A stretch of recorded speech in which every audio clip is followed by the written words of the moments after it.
Hi everybody, this is Avrohom Czapnik from the Jewish Learning Exchange. I hope you and yours are well. This week's Torah portion is Parshat Rabbi. Before we get into the Parshat, I want to remind everybody to make sure you're drinking a lot of water. These days are hot and you have to stay hydrated. Parshat Rabbi has many commandments in it, and one of them is the mitzvah of tzedakah, giving charity. And the language of the verse is very beautiful. The language says, if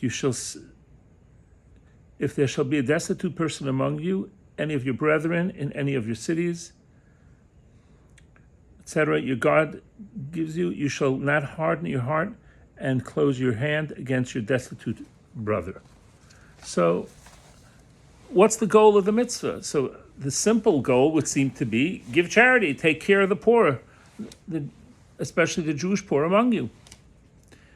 This is one of the commandments of the 613 commandments. But there's actually something deeper going on. But before we get to the deeper part of it, let's talk about practical things. First of all, the word tzedakah comes from the word tzedek, righteousness. Instead of charity, it's the right thing to do. It's not just the charitable thing to do.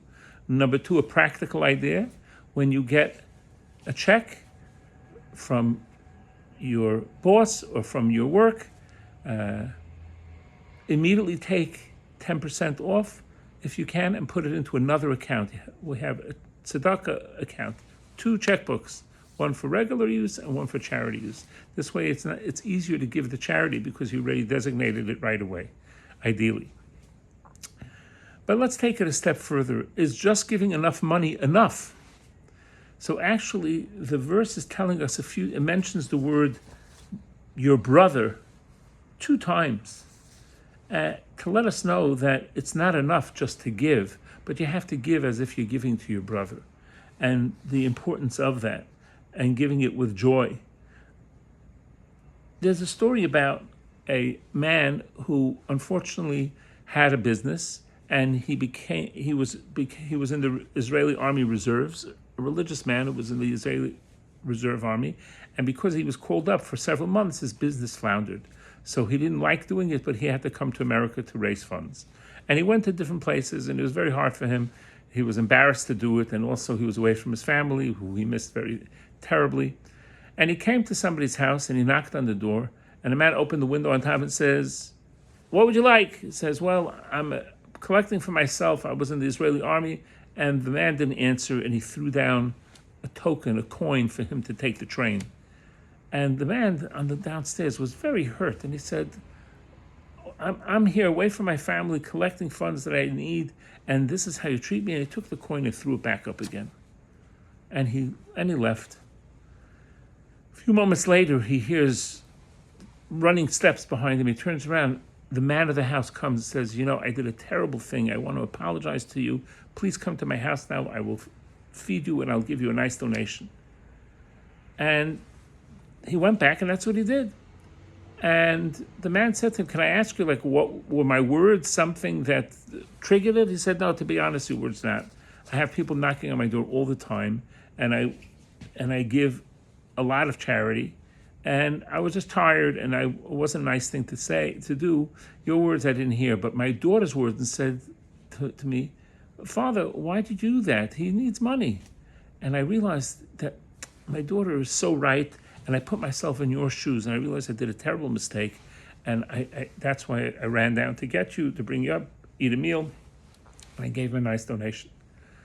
And what ended up happening was that when the man was upset that several weeks had gone by, still hadn't raised enough, and he was afraid he was not going to be home for Hanukkah, this man gave him another donation so that he could get the complete amount that he needed, and he could be home for part of Hanukkah and fly back to Israel to be with his family.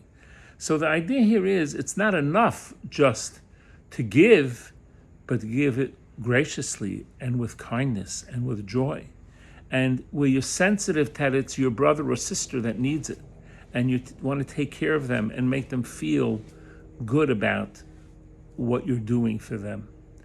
And the end of the Parsha has a beautiful statement. The Parsha ends with the statement that says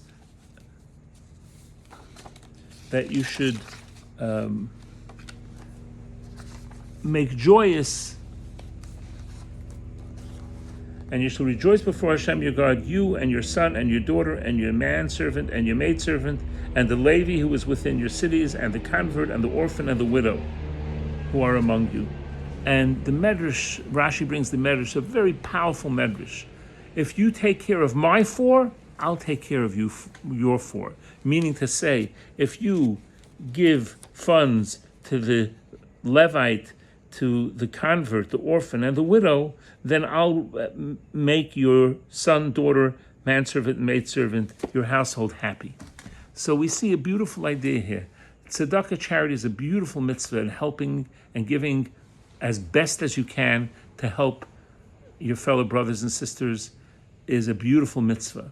But the way to do it, it's not only just to give right out a big check, but it's to give it with heart, and to I know people who allow people to come into their homes and give them food and drink and hear their story, even if it's inconvenient, but to give them with heart. And the Almighty should hope that in the merit of giving our charity and taking care of Hashem's downtrodden people, that Hashem will give and bring them joy, will give us joy as well. Have a wonderful Shabbos, and may the families of the hostages and the families of the wounded and injured and killed be comforted and be joyous again as well. All the best. Have a good Shabbos.